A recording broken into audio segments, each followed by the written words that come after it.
Nicolas Cage's Spider-Man casting in Sony's Noir breaks a record that none of Marvel's previous Spidey actors have gotten even close to attaining. Sony has officially announced the live-action Spider-Man show Noir, set to release on Prime Video and MGM Plus with Nicolas Cage in the lead role.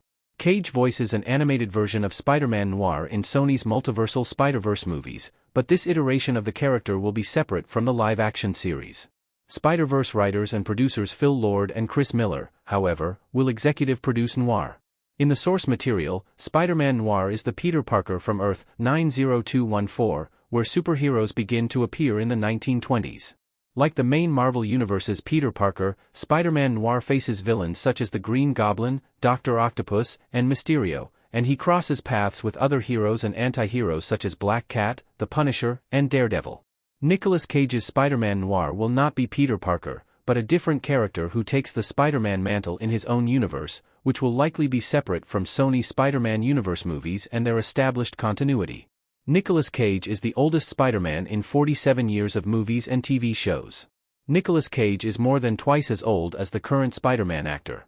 Nicolas Cage as Nick Cage looking at Spider-Man Noir custom image by Grant Hermans.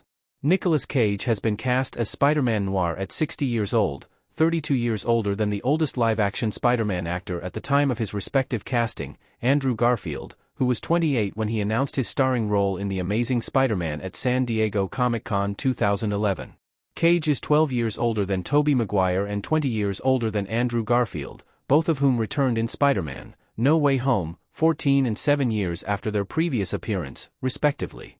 Nicolas Cage is 33 years older than Tom Holland, who will likely be playing the MCU's Spider-Man simultaneously.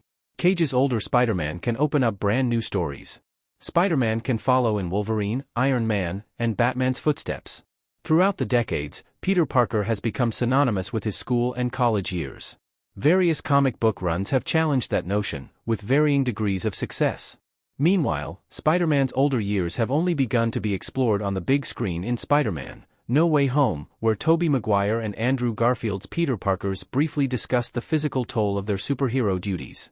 Nicolas Cage's Spider-Man Noir could be the first live-action iteration of the character to delve deep into what it means to be an older wall-crawler.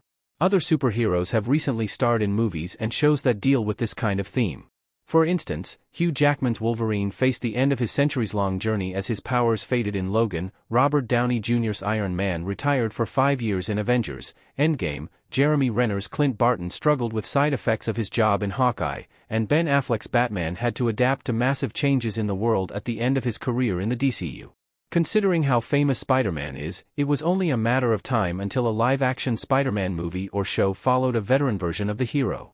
The possible storylines for Noir are endless, especially given the show's potential 1930s setting. Nicolas Cage's Spider-Man Noir might face very different challenges than the rest of live-action Spider-Man, from seeing his abilities deteriorate to having to adjust to a new generation of villains and heroes and living up to his fame in a vintage New York City, not to mention the higher amount of street-level crime that his comic book counterpart usually confronts in comparison to the modern-day Spider-People. Besides, a different Spider-Man who isn't necessarily tied to Peter Parker will provide Noir with plenty of creative freedom.